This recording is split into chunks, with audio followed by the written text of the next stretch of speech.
मूक माटी में दूसरे खंड में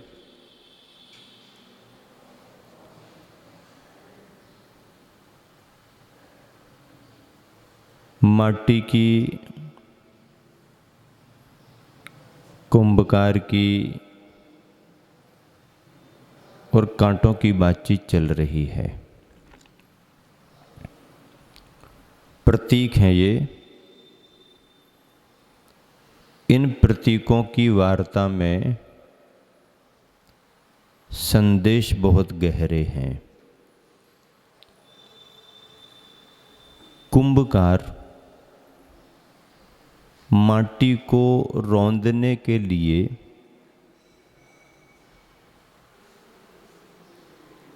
जैसे ही आगे बढ़ता है, कुंभकार के पदों में से आवाज आती है। एक पद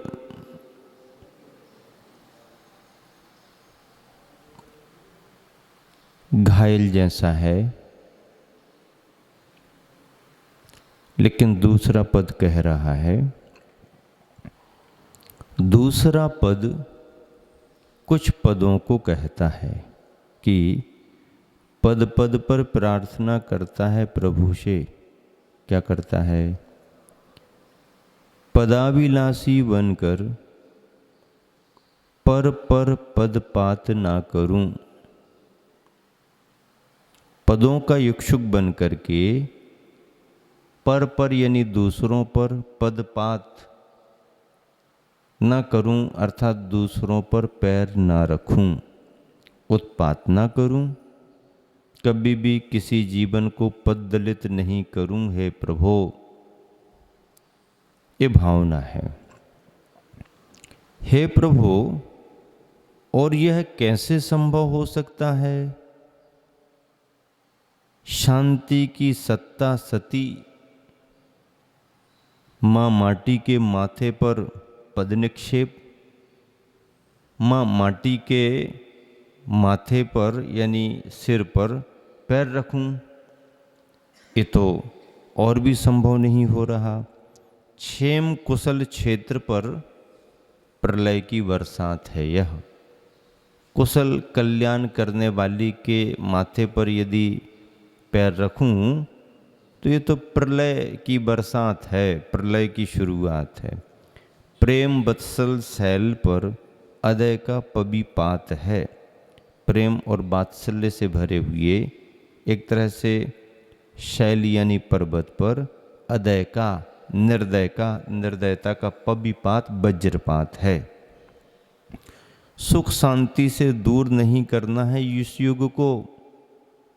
ऐसा करेंगे तो सुख शांति से यह युग दूर रहेगा, पर ऐसा करना नहीं है। सुख शांति से दूर नहीं करना है इस युग को, और दुख क्लांति से चूर नहीं करना है इस युग को।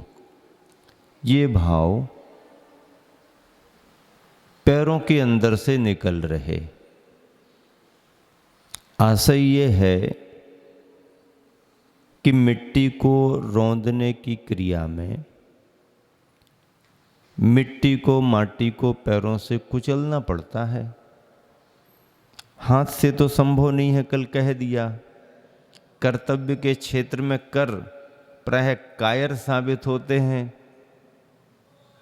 और कुछ करने में कर मांगते हैं, वो भी खुलकर मांगते हैं।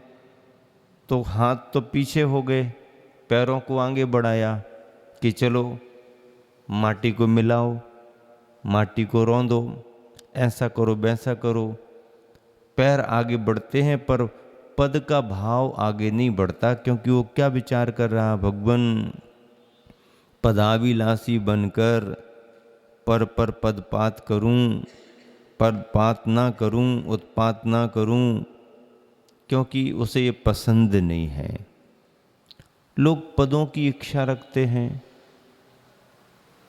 पद चाहते हैं। ठीक है, पद योग्यता के प्रतीक हैं, पर पद ही सब कुछ नहीं है। पद के बिना भी बहुत सारे काम किए जा सकते हैं अपनी योग्यता से, और योग्यता ना हो तो डिग्रियों पर डिग्रियां भी, पदों पर पद भी कितने भी हों, कुछ काम बनता नहीं। पद यदि पाना ही है तो ऐसा पद पाओ कि जिसके बाद दूसरा पद पाने की जरूरत ही ना पड़े। इसलिए धर्म के क्षेत्र में कहा है कि पंच परमेष्टि के पद ऐसे पद हैं जिन पदों को पाने के बाद में फिर कोई पद की जरूरत नहीं। ये शाश्वत पद हैं, सिद्ध पद को देने वाले पद हैं। पद की इच्छा नहीं रखना, कर्तव्य पर निरंतर ध्यान देना। मुझे एक संदर्भ याद आ गया। संदर्भ ये है कि जब रामचंद्र जी लंका विजय करके वापस अयोध्या आए तो आने के बाद उन्होंने एक आयोजन भी किया। उद्देश्य उसका ये था कि जिन जिन वीरों ने सहयोग किया है युद्ध को जीतने में, सीता को वापस लाने में, उन सबके प्रति कृतज्ञता ज्ञापित की जाए, आभार प्रकट किया जाए। और आभार प्रकट करने के लिए रामचंद्र जी ने अयोध्या में एक समारोह रखा, आमंत्रित किया, सभी आए। नल नील अंगद, हनुमान, बड़े बड़े जो भी सब उद्भट थे, जिनका बड़ा बड़ा सहयोग था, सभी आए। रामचंद्र जी ने सभी का आभार प्रकट करते हुए कहा, अब आप सभी अपनी भावना से कोई एक एक पद मांग सकते हो ताकि कृपा स्वरूप आप सबको वह पद दिया जाएगा। सभी ने कहा ठीक है, आपकी कृपा है, आपकी भावना है तो ठीक है, एक एक पद सभी को मिलना चाहिए। हनुमान का नंबर आया, आपकी क्या इच्छा है? तो उन्होंने कहा नहीं, मैं एक पद नहीं लूँगा, मैं तो 2 पद लूँगा। सब कहने लगे ये मामला ठीक नहीं है, हिसाब किताब बराबर सबका होना चाहिए। जब सभी को एक एक पद दिया जा रहा है तो तुम 2 पद कैसे मांग रहे? बोले नहीं, लूँगा तो 2 ही पद लूँगा, नहीं तो लूँगा ही नहीं। लूँगा तो 2 ही पद लूँगा, अन्यथा लूँगा ही नहीं। अब जरा बेचैनी बड़ी सब में। हनुमान जी जैसे बहुत बड़े सहयोगी और कोई पद ना लें तो भी अच्छा नहीं, और 2 पद मांग रहे हैं, ये भी ठीक नहीं लग रहा है। लेकिन सभी ने कहा कि अब ठीक है, बाकी कुछ नहीं बोले कोई। रामचंद्र जी के ख्याल में आया कि इनसे पूछ तो ले आखिर इनकी इच्छा क्या है। हनुमान जी आप इतने समझदार, इतना सब काम किया, कभी आपने कोई अपेक्षा नहीं रखी, कभी आपने कोई अपनी इच्छा प्रकट नहीं की। जब आज हम अपने मन से कुछ देने को तैयार हैं तो फिर तुम 2 पद पाने की जिद क्यों पकड़ रहे? एक में ही काम चलाओ ना। सभी को एक एक मिल रहा है, तुमको भी एक मिलेगा। रामचंद्र जी को भी उन्होंने कह दिया लूंगा तो 2 लूंगा, अन्यथा एक भी नहीं लूंगा। मामला उलझ गया। सभी ने रामचंद्र जी को कहा कि हनुमान को तो पहले मिलना चाहिए क्योंकि इनका बहुत बड़ा योगदान है। शुरुआत तो खोज खबर की इन्होंने की है, हम लोग तो सहयोगी पार्ट हैं, मेन पार्ट तो इनका है। तो रामचंद्र जी ने कहा अच्छा चलो ठीक है, आप 2 मांगते हो तो 2 देंगे, लेकिन बताओ तो आखिर ऐसा क्यों आप सोच रहे हो, क्या अपेक्षा है? तो आगे बढ़े और आगे बढ़ कर के उन्होंने रामचंद्र जी के दोनों चरण पकड़ लिए। बोले आप यदि कृपा में कुछ देते हो तो मुझे ये दोनों पद, ये दोनों पैर ही आपके चाहिए, बाकी कोई पद की जरूरत नहीं। तब लोगों को मालूम चला कि हम तो सोच रहे थे एक पद की जगह 2-2 पद मांग रहे हैं, आखिर बात कैसी है ऐसी? लेकिन ये तो इन्होंने अलग ही मामला, अलग ही भावना प्रकट कर दी। बाहर के पदों की मुझे जरूरत नहीं है, आप अपनी कृपा से यदि कुछ देना चाहते हो तो मुझे ये दोनों पद मिलें। इन दो पदों की हमारी भावना है, बाकी किसी पद की भावना नहीं। पद भी बहुत कुछ कहना चाहते हैं, बाहर के पदों की बात क्या करें, ये पद तो आज मिले और कल चले जाते हैं। ये सारे बाहर के पद तो दुखों के, समस्याओं के आस्पद हैं, यानी स्थान हैं। सच्चे पद तो, आत्म पद तो जो हैं वो अपने स्वरूप के हैं, और उन पदों को पाने की जो भावना रखते हैं उनके मन में ही ऐसा चिंतन आता है। गुरुवर आचार्य श्री का चिंतन पदों यानी पैरों के माध्यम से क्या निकल रहा कि पद पद पर प्रार्थना करता है प्रभु से कि कौन, दूसरा पद दूसरा पैर, पदाभिलाषी बनकर पर पर पदपात ना करूं। पैर कह रहा है कि पदाभिलाषी बनकर पर पर पदपात ना करूं, उत्पात ना करूं, कभी भी किसी जीवन को पद दलित नहीं करूं। अपने पैरों के नीचे किसी को दबाऊं नहीं। हे प्रभु, हे प्रभु, और यह कैसे संभव हो सकता है? शांति की सत्ता शती। मां माटी के माथे पर पद निक्षेप, पैरों को रखना, क्षेम कुशल क्षेत्र पर प्रलय की बरसात है यह। अदय का प्रेम वत्सल शैल पर अदय का पविपात है यह। सुख शांति से दूर नहीं करना है यीशु को, और दुख क्लांति से चूर नहीं करना। ऐसा करेंगे तो दुख क्लांति बढ़ेगी, सुख शांति दूर होगी, इसलिए ऐसा नहीं करना। ऐसा जब पद के अंदर से भाव आया, पैर के अंदर से, तो माटी में उतावली की लहर दौड़ आती है, माटी में सहरन आती है। देखो कितना हमारे बारे में सोच रहा है, मुझ पर पैर रखने में कितना संकोच कर रहा है। स्थिति आउली की भी विकल्प जहर छोड़ जाती है। यहाँ से अब आगे क्या घटता है पता नहीं। उस घटना का घटक वह किस रूप में उभर आएगा सामने, और उस रूप में आया हुआ व्यवहार वह कब तक टिकेगा, उसका परिणाम किमात्मक होगा, यह सब भविष्य की गोद में, परंतु भवन भूत भविष्यत वेत्ता भगवंत बोध में बराबर भास्वत है। क्या भास्वत है? माटी की वह मति मंदमुखी हो मौन में समाती है। अब माटी कुछ कहने की स्थिति में नहीं है। माटी की वह मति मंद मुखी हो मौन में समाती है। मिलान बना शिल्पी का मन भी नमन करता है मौन को। पदों को आज्ञा देने में पूर्णता असमर्थ रहा, और मन के संकेत पाए बिना भला मुख भी क्या कहे।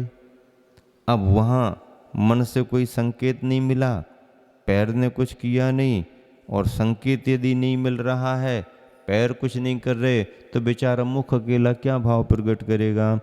इस पर रसना कह उठी, जिह्वा कह उठी। अनुचित संकेत की अनुचरी रसना ही वह रसातल की राह रही है।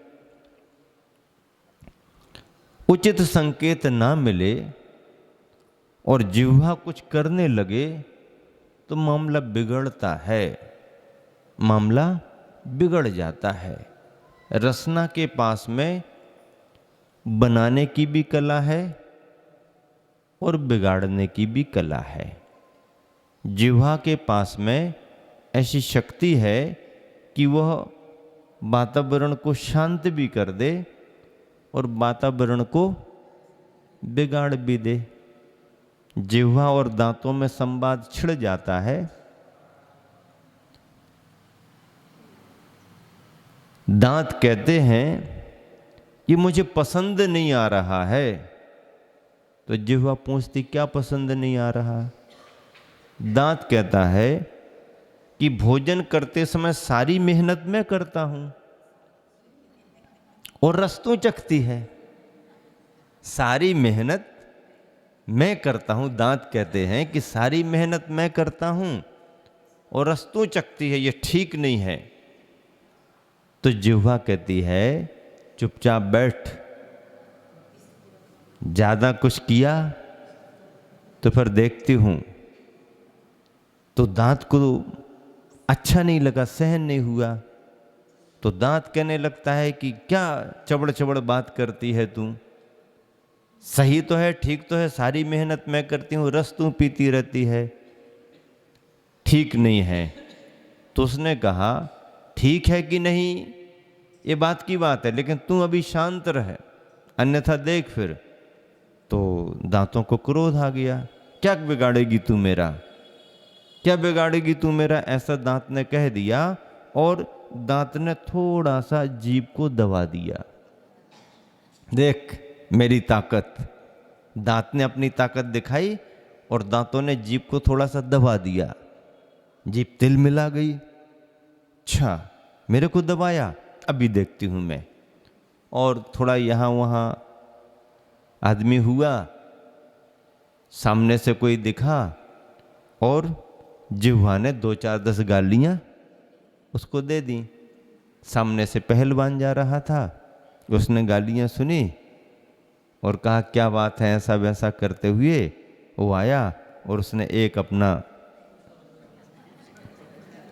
ठोकर दी मुंह पर, तो दांतों की बत्ती सी बाहर आ गई। जिह्वा देख रही, बोली क्या हुआ, क्या हुआ, कुछ नहीं हुआ। जो किला बना हुआ था गहरी खाई हो गई, दीवार बाहर हो गई। तो जिह्वा में ऐसी क्षमता है, वो चाहे तो अमृत घोल सकती है और चाहे तो जहर घोल सकती है।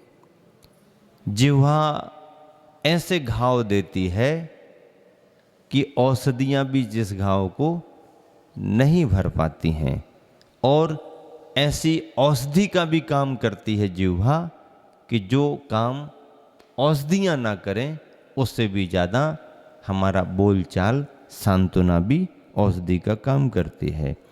इस पर रसना कह उठी, अनुचित संकेत की अनुचरी रसना ही वह रसातल की राह रही है। यानी जो जीव अपनी जीव जीतता है, दुख रीतता है उसी का, सुखमय जीवन बीतता है, चिरंजीव बनता है वही, और उसी की बनती वचनावली स्वपर दुख निवारणी संजीवनी बटी। संजीवनी बटी उसी की बनती है जो स्वपर दुख निवारणी होती है। यह जिह्वा के वचनों की सामर्थ्य है। चलना, अनुचित चलना और कुचलना, ये 3 बातें हैं। 3 बातें कौन सी? चलना, अनुचित चलना और कुचलना। चलना तो ठीक है पर अनुचित चलना ठीक नहीं। चलना तो ठीक है पर अनुचित चलना ठीक नहीं। और फिर कुचलना तो और भी ठीक नहीं। लोग क्या कहते हैं, हम कुचल देंगे। कुचलना तो ठीक ही नहीं। ये 3 बातें हैं। प्रसंग चल रहा है कुचलने का, कुचली जाएगी माँ माटी, फिर भला क्या कहूँ, क्यों कहूँ, किस विध कहूँ पदों को, और गंभीर होती है रसना। अब क्या कहूँ, कैसे कहूँ, क्या संकेत दूँ पदों को, क्योंकि यदि कुछ भी संकेत देती हूँ तो पदों का अगला कार्य माटी को कुचलना ही है। महकती इस दुर्गंध को शिल्पी की नासा ने भी अपना भोजन बना लिया। अर्थात शिल्पी को समझ में आ गया, तभी तो माटी को कुचलने अनुमति प्रेषित नहीं करती, वह इस घृणित कार्य की निंदा ही करती है। और थोड़ी सी अपने को मरोड़ती फूलती सी नासा पदों का पूरा समर्थन करती है। कुचलने का समर्थन तो नहीं करती है, पर नासिका पदों का समर्थन करती है। क्या करती है? पदों का इस कार्य से विराम लेना न्यायोचित है, और पदोचित भी। बाल भानु की भांति विशाल भाल की स्वर्णाभा को कुंदित भंगित होती देख शिल्पी की दोनों आंखें अपनी ज्योति को बहुत दूर भीतर भेजती हैं और द्वार बंद कर लेती हैं। इस तरह से ये संवाद माटी का, पदों का, शिल्पी का चल रहा है, और उसी में माटी और शिल्पी दोनों निहार रहे हैं उसे। माटी और शिल्पी दोनों निहार रहे हैं उसे। उनके बीच में मौन जो खड़ा है, मौन से कौन वो बड़ा है? मौन की मौनता गौन कराता हो और मौन गुनगुनाता है। उसे जो सुने वही बड़ा है मौन से।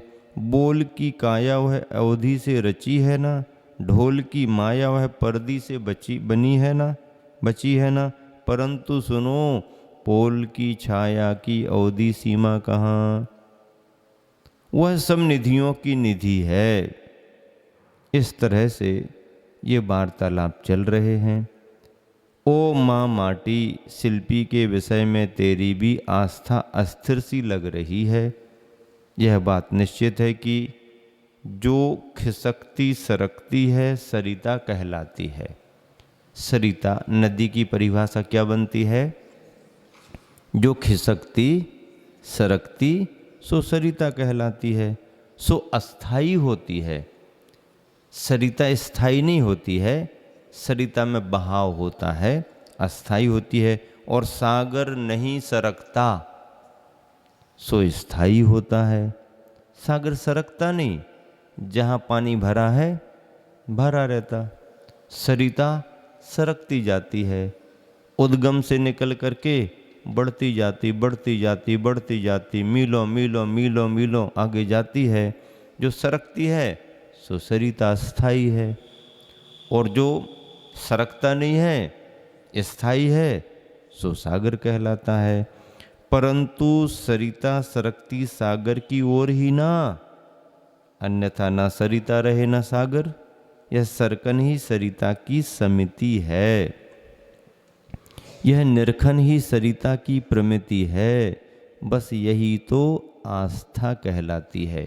सरिता सागर की ओर जा रही है तो उसके जाने का जो लक्ष्य है वह आस्था है। आस्था के बिना कोई आगे बढ़ता नहीं। गुरुवराचर्षि ने प्रवचन में कहा था एक बार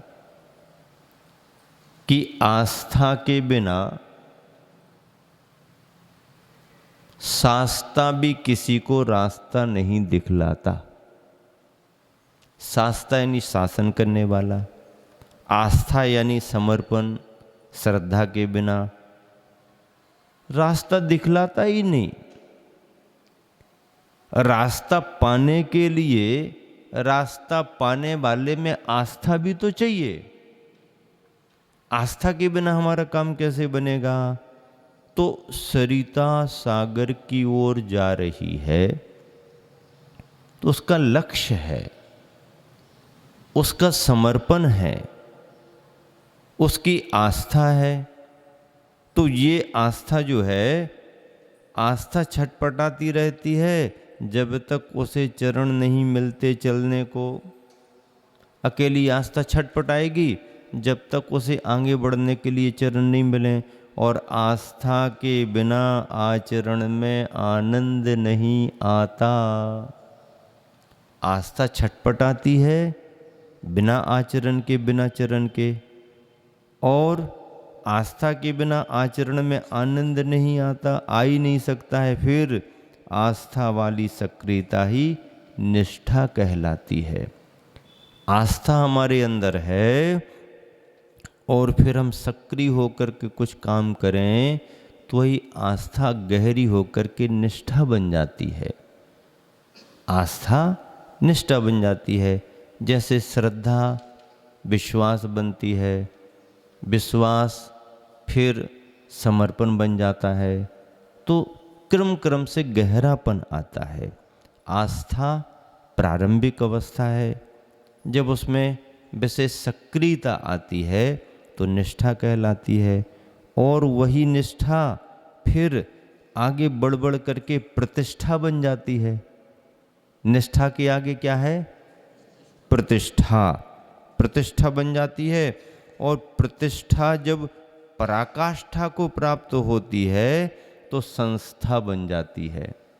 प्रतिष्ठा जब पराकाष्ठा को प्राप्त होती है तो संस्था बन जाती है, और यह संस्था ही अंत में अव्यय अवस्था को देने वाली हो जाती। ये संस्था ही अंत में अव्यय यानी अविनाशी अवस्था को देने वाली हो जाती है।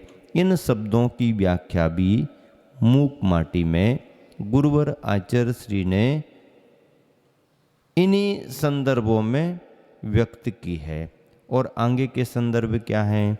आगे जब बात बढ़ती है तो प्रकृति और पुरुष पर आकर के रुकती है। प्रकृति और पुरुष पर आकर के रुकती है। पुरुष एक तरह से अंदर की चेतन आत्मा है। चेतन आत्मा को पुरुष कहा गया है, और पौद्गलिक अवस्थाओं को प्रकृति कहा गया है। पौद्गलिक अवस्थाओं को प्रकृति कहा है, और अंदर के चेतन तत्व को पुरुष कहा है। दार्शनिक व्याख्याओं में शरीर प्रकृति है, किसी का भी शरीर हो वो प्रकृति है, और उस प्रकृति के अंदर जो शरीर का संचालक है, इस शरीर का जो मालिक है, जितने समय के लिए मालिक बना है, वह पुरुष है। पुरुष भोक्ता होता है और प्रकृति भोग्या होती है। प्रकृति भोग्या होती है, पुरुष भोक्ता होता है। पौद्गलिक परिणतियां सब प्रकृति हैं, और जीव चेतन आत्मा पुरुष है। पुरुष पुद्गल वर्गनाओं का उपभोग करता है अपने अंदर के रागद्वेष परिणामों के माध्यम से। प्रकृति नहीं बुलाती, प्रकृति ने पुरुष को बाध्य नहीं किया, पुरुष के परिणामों ने ही प्रकृति से मेल मिलाप किया। यदि प्रकृति प्रभावित करती तो सिद्धों को भी प्रभावित कर लेती। सिद्ध चेतन आत्मा है, पुरुष के प्रतीक है, पर उस चेतन आत्मा पुरुष को प्रकृति प्रभावित क्यों नहीं कर पा रही? क्योंकि उनके अंदर अब राग द्वेष नहीं है। राग द्वेष के कारण ही पुरुष प्रकृति से प्रभावित होता है। राग द्वेष के कारण ही पुरुष यानी चेतन आत्मा प्रकृति यानी पुद्गल वर्गनाओं से, पौद्गलिक परिणतियों से प्रभावित होता है। अंदर के राग द्वेष के कारण ही यह चेतन, पुरुष धर्मा चेतन, पौद्गलिक परिणतियों से प्रभावित होता है। समय सार में यही विश्लेषण है। जीवाधिकार, अजीवाधिकार, जीव क्या है, अजीव क्या है, इन दोनों के मिलने पर आश्रव क्या है, आश्रव होने पर बंध क्या है, बंध होने पर फिर संबर की अवस्था क्या बनती है, संबर की अवस्था के आगे निर्जरा कैसे होती है, निर्जरा से छुटकारा मोक्ष कैसे मिलता है, शुरुआत कहाँ से हुई। इसलिए जैन ग्रंथों में 6 द्रव्यों की व्याख्या करते हुए भी मूल में 2 ही द्रव्य बतलाए, मूल में 2 ही द्रव्य बतलाए, जीव और अजीव। जीवम अजीवम दब्बम, बात खत्म। मूल में 2 ही द्रव्य हैं, जीव और अजीव, जीव और अजीव, जीव और अजीव। अब इसकी व्याख्या करो तो जीव एक तरफ हो गया और अजीव में पुद्गल, नव, धर्म, अधर्म, काल, अजीव में आ गए। लेकिन अजीव हैं। तो यदि हम सार रूप में व्याख्या करें तो द्रव्य दो ही हैं, जीव और अजीव। अब अजीव के हम 5 भेद कर दें ये बात अलग है। पुद्गल है, धर्म है, अधर्म है, आकाश है, काल है, ये 5 भेद कर दें उनके, ये बात अलग है। लेकिन है तो अजीव और जीव। इन दोनों में भी संवेदनशील होने के कारण, ज्ञान दर्शन रूप चेतना होने के कारण जीव का महत्व है। जीव है तो वो अजीव को पहचान सकता है, जीव है अजीव से जुड़ सकता है। अजीव में जीव से जुड़ने की क्षमता नहीं। अजीव अजीव में बंध कर लेगा, लेकिन अजीव में जीव से बंधने की क्षमता नहीं। पुद्गल की वर्गना, जैसे अणु कहते हैं शुद्ध रूप में, पुद्गल का जो अणु है, अणु अणु से जुड़ करके स्कंद बन सकता है। अणु अपने स्निग्ध रुक्ष गुणों के कारण अणु अणु से जुड़ करके स्कंद बन सकता है। स्कंद बिखर बिखर करके अणु बन सकते हैं, ये उसकी स्वाभाविक शक्तियां हैं। लेकिन कोई भी अणु या कोई भी स्कंध वर्गनाओं के रूप में स्वतंत्रता से किसी जीव से बंध नहीं सकती। उसमें कर्म बनने की क्षमता नहीं है। वर्गना में कर्म बनने की क्षमता तब आएगी जबकि चेतन जीव का राग द्वेषात्मक परिणाम बने, तो जो वर्गना है वहीं पर स्थित वर्गना कर्म बन जाएगी। वर्गना को कर्म बनाने की क्षमता केवल जीव में है। वर्गना जीव से बंधती नहीं, जीव के राग द्वेष परिणाम वर्गना को कर्म बना करके बांध लेते हैं। यदि वर्गनाओं में स्वतः कर्म बनने की क्षमता होती तो सिद्धों को भी बंध होता रहता। सिद्धों को बंध नहीं है, क्योंकि उनके अंदर राग द्वेष विभाव भाव नहीं है। जीव के अंदर विभाव भाव हैं।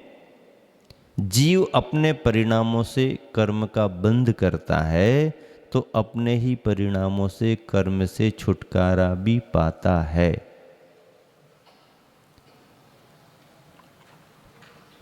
जीव और पुद्गल, जीव और पुद्गल, जीव और अजीव, जीव और अजीव, बस इतना ही, इसी का नाम संसार है। और बाकी जो भी कथन है सो इसका विस्तार है। अग्नि शुद्ध है, पकड़ में नहीं आती किसी के। अग्नि को कोई पकड़ता है क्या? अग्नि को कोई पकड़ नहीं सकता। अग्नि ही किसी को पकड़ सकती है। अग्नि किसी को भी पकड़ सकती है, पर अग्नि को कोई पकड़ नहीं सकता। तो जब तक अग्नि अग्नि के रूप में रहती है, शुद्ध रहती है, उसका सम्मान होता है, बहुमान होता है, सभी उसको महत्व देते हैं। लोहार भी जब काम करता है लोहे का, लोहे को गर्म करता है, अग्नि जलाता है, तो अग्नि का बहुमान करता है, उसे प्रणाम भी कर लेता है लोहार अपनी भावना से। और जब लोहे को गर्म करता है और अग्नि जब लोहे में आ जाती है, और फिर लोहार क्या करता है, उस गर्म लोहे को निकाल करके और रख करके फिर पिटाई करता है। और जब गर्म लोहे की पिटाई होती है तो अग्नि लोहार से कहती है कि ये मैं क्या देख रही हूं, जब शुरुआत आपने की थी तो मुझे नमस्कार किया था, प्रणाम किया था, इतना बहुमान दिया था, और अब मेरी पिटाई कर रहे हो, अब मेरी पिटाई कर रहे, ये मामला क्या है? तो लोहार कहता है कि नहीं, अग्नि की पिटाई मैं नहीं करता, अग्नि की पिटाई मैं कर भी नहीं सकता, लेकिन मैं क्या करूं? जब से तुमने लोहे की संगति कर ली है, तब से तुम्हारी पिटाई शुरू हो गई। लोहे की संगति तुमने की है, इसलिए तुम्हारी पिटाई है। तुम शुद्ध रहते तो तुम्हारी पिटाई कौन कर सकता? शुद्ध अग्नि की पिटाई नहीं होती है। अग्नि जब से लोहे के संसर्ग में आती है, तभी से उस शुद्ध अग्नि की भी पिटाई शुरू हो जाती है। ठीक ऐसे ही इस जीवात्मा को कष्ट कहीं नहीं है, इस जीवात्मा को दुख कोई दे ही नहीं सकता है, इस जीवात्मा की पिटाई हो ही नहीं सकती है। लेकिन इस जीवात्मा की पिटाई तब से प्रारंभ हो गई जब से इस जीवात्मा ने पुद्गल से संसर्ग किया। जब से इसके साथ पुद्गल हुआ है, तो यह पूजनीय होकर के भी पिटाई का पात्र बना हुआ है। बात सही है कि नहीं? सही है ना? बराबर सही है। चारों गतियों में भ्रमण कर रहा है, एक एक पर्याय को प्राप्त कर रहा है। और इसीलिए कहते हैं कि जो भोक्ता पुरुष है वो चेतन है, और जो जड़ है वह प्रकृति भोग्या मानी गई है। मूक माटी में गुरुवन ने क्या लिखा? प्रकृति ने पुरुष को आज तक कुछ भी नहीं दिया। प्रकृति ने पुरुष को आज तक कुछ भी नहीं दिया। यदि दिया भी है तो रसभाग नहीं, खोखा दिया। यदि दिया भी है तो रसभाग नहीं, खोखा दिया है, कोरा धोखा दिया है। कोरा धोखा दिया है। धोखा दिया, धोखा ही सही, धोखा दिया, धोखा ही सही। यूं बार बार कह उसे भी धोखा दिया, धोखा ही सही। यूं बार बार कह उसे भी पुरुष ने आंखों के जल से धो खा दिया। आंखों के जल से धो और उसे भी खा दिया, यानी खा लिया। धोखा दिया तो उसे भी पुरुष ने अपने आंखों के जल से धो और खा दिया। धोखा दिया, धो खा दिया, यानी धो करके खा लिया। और आज भी पामर पुरुष मौका देख रहा है कुछ अपूर्व, यानी कुछ नया पाने का प्रकृति से। इतना हुआ है, फिर भी ये पुरुष आज भी मौका देख रहा है कुछ अपूर्व नया पाने का प्रकृति से। क्या मिलेगा इसे? विचार करना है। चेतन अब शिल्पी को अपना आशय बताता है। चेतन आत्म तत्व अब शिल्पी को अपना आशय बताता है। क्या आशय बताता है? वेतन वाले वतन की ओर कम ध्यान दे पाते हैं। वेतन वाले, वेतन तनख्वाह हर महीना चाहिए चाहिए, कम पड़ रहा है बढ़ाओ ना, इतना तो बढ़ा दिया, नहीं नहीं बढ़ाओ। जितने भी मंत्री मिनिस्टर हैं, विधायक हैं, सांसद हैं, ये बाकी बातचीत में एक दूसरे का विरोध करेंगे। ये ठीक नहीं है, ये ठीक है, हमारा ऐसा करो, उनका ऐसा नहीं करो। कोई भी बात आती है, कुछ समर्थक कुछ विरोधी हर सदन में, चाहे विधानसभा हो चाहे लोकसभा, मिलते ही हैं। इसी के लिए होती है, लोकतंत्र है, सब अपने अपने विचार रखते हैं। सब में विरोध वैषम्य दिखाई देता है, लेकिन एक चर्चा आते समय कितनी भी पार्टियां हों, उनमें कहीं विरोध दिखाई नहीं देता। कब? किस विषय पर? विधायकों का, सांसदों का वेतन बढ़ाना है। इसके बारे में आप सबकी राय क्या है? तो सब तालियां बजाएंगे। हाँ हाँ, बढ़िया, बजाओ, तालियां बजाओ सब। अरे भाई, इसमें पक्ष विपक्ष कोई नहीं, नहीं नहीं नहीं, ये तो तुरंत पास करो। हाँ, तुरंत पास करो, पास करो, जल्दी करो, जल्दी करो, जल्दी करो। क्यों? क्योंकि मिलना है ना। तो जहां अर्थ मिलने की संभावना हो, अर्थ मिलने की अवसर मिले, सारे विरोध खत्म हो जाते हैं। सारी पार्टियां एक जैसी दिखाई देती हैं। ध्वनि मत से खुशी खुशी जल्दी जल्दी पास करो। 7वां वेतन आयोग ये तो कर्मचारियों के लिए है, इसमें कोई हाँ कहेगा, कोई मना कहेगा। लेकिन अपने लिए, सांसदों के, विधायकों को जल्दी जल्दी करो। वेतन सभी पाना चाहते हैं, बड़ा बड़ा करके दो ये भी चाहते हैं।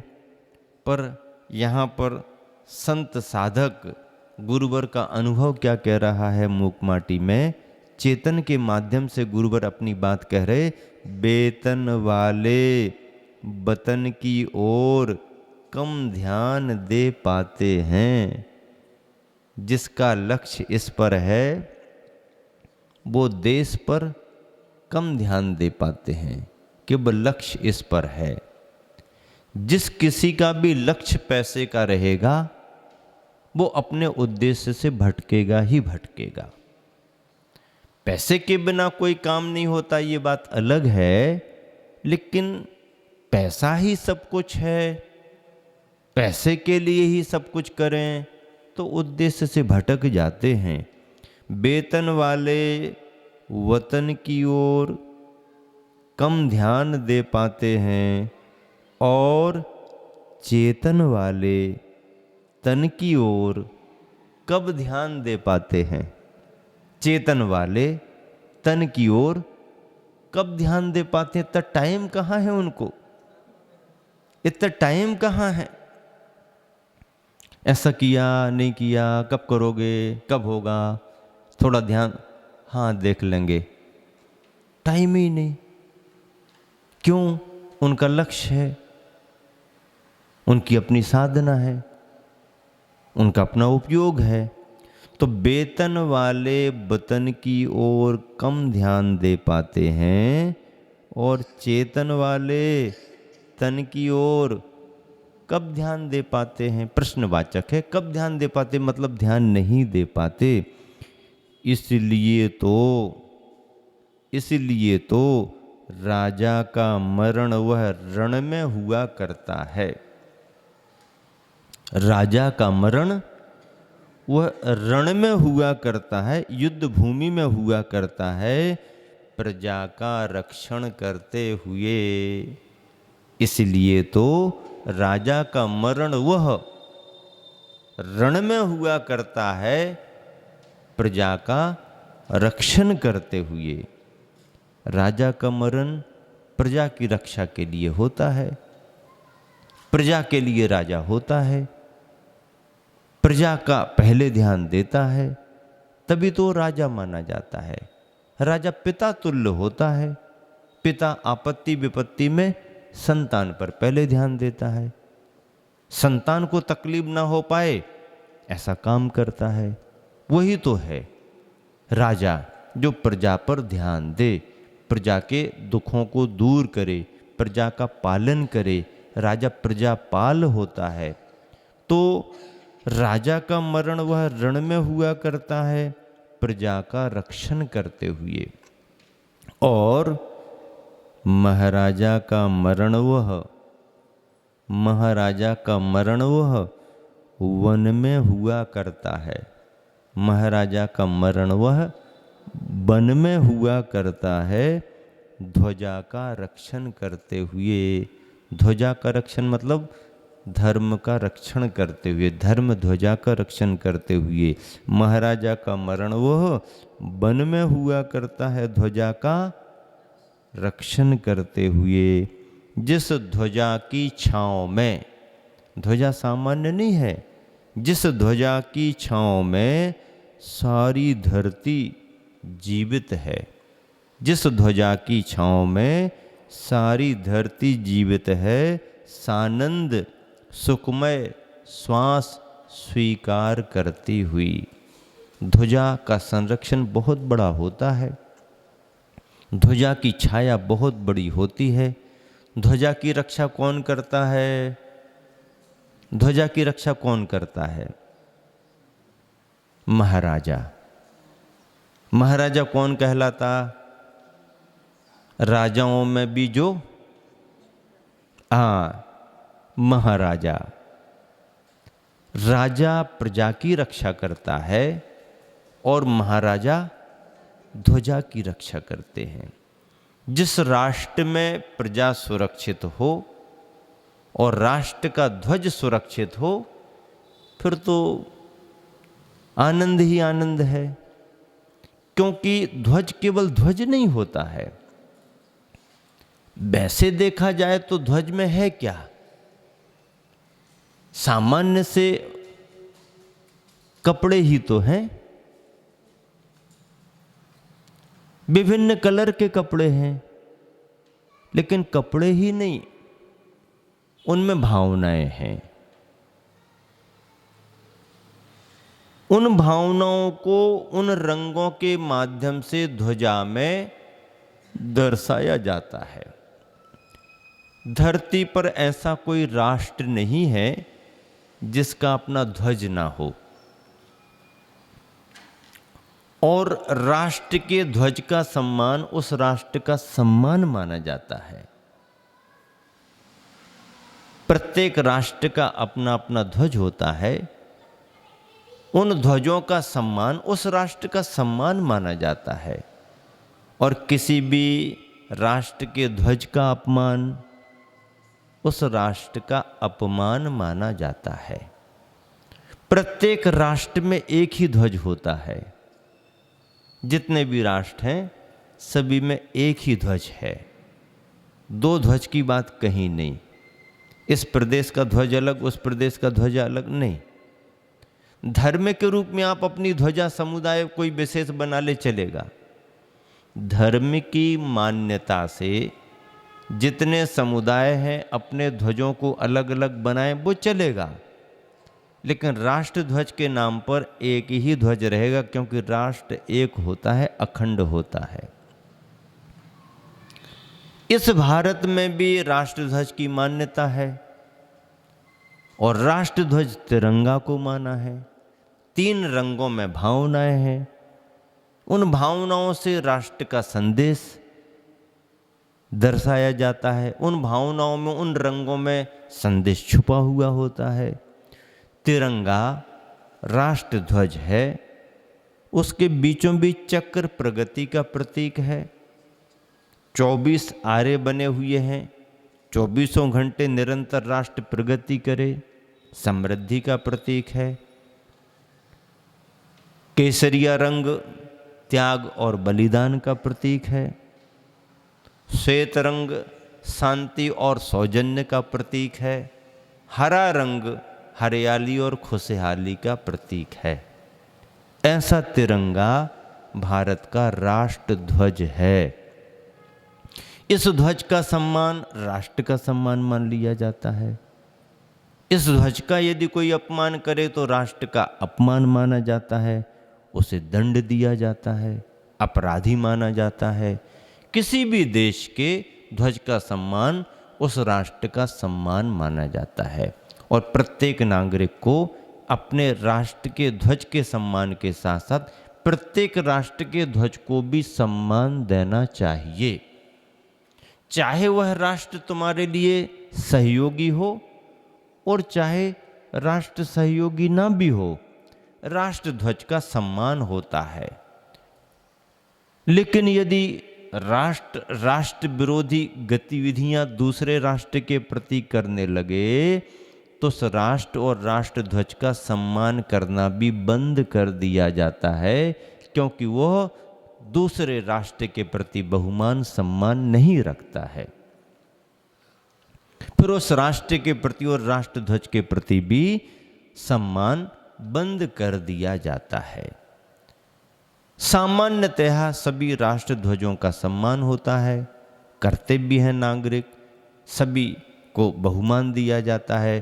तो ऐसे दुनिया के राष्ट्रों में भारत भी एक राष्ट्र है और अखंड राष्ट्र होने के नाते इस राष्ट्र का ध्वज भी एक ही है, एक ही होना चाहिए था पहले से। कुछ असुविधाओं के कारण किसी स्थान विशेष को कुछ छूट दे दी गई, नरमाई दे दी गई, उसका परिणाम फिर अच्छा नहीं निकला। तो अब सरकारें सचेत हो गईं और राष्ट्र हित में उन्होंने अखंड बनाते हुए एक ही ध्वज निश्चित कर दिया। ये बहुत अच्छा हुआ, ऐसा होना ही चाहिए था, बहुत पहले से होना चाहिए था, लेकिन बाद में भी हुआ तो अच्छा ही हुआ। अब ये राष्ट्र ध्वज की बात आई जिसका संबंध राजा से जुड़ा है। अपन महाराजा की बात कर रहे तो धर्म ध्वजा की बात करेंगे। धर्म ध्वजाओं में भी सभी समुदायों के अपने अपने ध्वज हैं, उनकी अपनी अपनी भावनाएं हैं, उनकी अपनी अपनी परंपराएं हैं। जैन समुदाय ने केसरिया ध्वज के साथ अपने धर्म ध्वज को पचरंगा के रूप में स्वीकार किया है।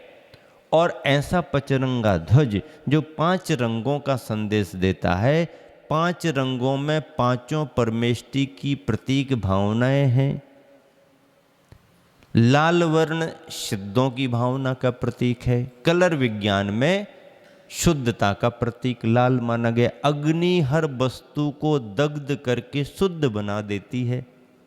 अग्नि में वो क्षमता होती है कि वह हर वस्तु को जला जला करके शुद्ध बना देती है। अग्नि का वर्ण लाल है।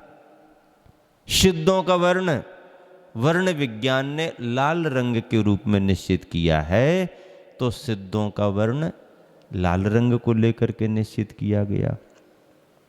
अरहंतों का वर्ण श्वेत रंग है। श्वेत रंग बहुत बड़ा शक्ति का केंद्र माना गया है, शांति का केंद्र माना गया है, अहिंसा का केंद्र माना गया है। अरहंतों का वर्ण, वर्ण विज्ञान ने श्वेत रखा है। आचार्य परमेष्टि का पीला वर्ण निश्चित किया है।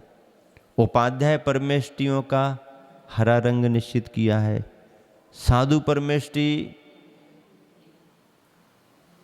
गहरा नीला, काला। आप कहोगे काला क्यों रखा? काला इसलिए रखा है कि कोर्ट कचहरी में वकील काला कोट पहन के जाता है, इसलिए कि हमारी बात का सब पर प्रभाव पड़े, दूसरे की बात का हम पर प्रभाव ना पड़े। हमारी बात का प्रभाव सब पर पड़े, दूसरे की बात का प्रभाव हम पर ना पड़े। वकील काला कोट पहन के जाता है। साधु का वर्ण, वर्ण विज्ञान ने काला रंग सुनिश्चित किया है। इसका मतलब ये है उसका प्रभाव तो सब पर पड़ेगा, पर उस पर प्रभाव किसी का नहीं पड़ेगा। गहरा नीला भी है, ठीक है।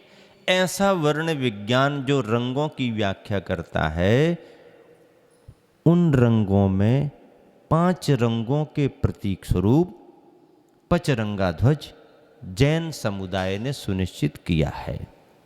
बीचों बीच में स्वस्तिक बना लिया। स्वस्तिक चतुर्गति में परिभ्रमण का प्रतीक माना गया है। 4 गतियों के परिभ्रमण से छुटकारा पाने का संदेशा हमारे भावों में रहता है।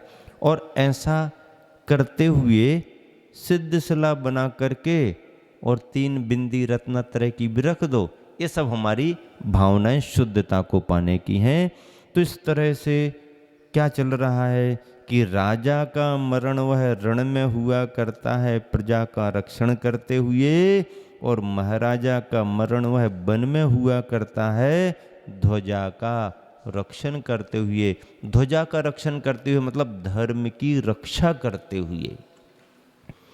आचार्य उपाध्याय परमेष्टि का पूरा जीवन धर्म रक्षा के लिए है, आत्म कल्याण के लिए तो है, धर्म की रक्षा करने के लिए, धर्म के सिद्धांतों की रक्षा करने के लिए। आचार्य जिन शासनोन्नति कराह कहा जाता है, आचार्य परमेष्टि जिन शासन की उन्नति करते हैं, जिन शासन के संरक्षक माने जाते हैं। उपाध्याय साधुओं का भी बहुत बड़ा योगदान धर्म की रक्षा में हुआ करता है। ऐसे पचरंगे ध्वज को या केसरिया ध्वज को जब हम बड़े बड़े अनुष्ठान करते हैं, विधि विधान करते हैं, चाहे पंच कल्याणक हो, चाहे वेदी प्रतिष्ठा हो और चाहे चातुर्मास की स्थापना, सभी समयों में शुभारंभ में ध्वजारोहण कर देते हैं। चातुर्मास की स्थापना घाटोल वालों ने कराई, ध्वजारोहण कराना है, ध्वजारोहण कराना है, कराओ। और ध्वजा ने फैर करके संदेश दिया कि यह चतुर्मास संपूर्ण रूप से 4 महीने तक सानंद संपन्न रहेगा। मंदिर के सामने भगवान की शरण में, मूल नायक बांस पूज भगवान की छत्र छाया में, संत भवन में चतुर्मास हो रहा। ध्वजा फहराते समय ही ध्वजा ने संकेत भी दे दिया और संदेश भी दे दिया। ध्वजाएं महत्वपूर्ण होती हैं, उनमें सम्मान बहुमान का भाव रहता है। इस तरह से ध्वजा के बारे में गुरुवर ने जो बात स्पष्ट की है वही प्रसंग यहाँ पर बन पड़ा है। जिस ध्वजा की छाँव में, ध्वजा की छाँव में सारी धरती जीवित है, सानंद सुखमय श्वास स्वीकारती हुई। ऐसे इस संदर्भ में वेतन वाले वतन की ओर कम ध्यान दे पाते हैं और चेतन वाले तन की ओर कब ध्यान दे पाते हैं। इसलिए तो राजा का मरण वह वन में हुआ करता है प्रजा का रक्षण करते हुए, और महाराजा का मरण वह वन में हुआ करता है ध्वजा की रक्षा करते हुए।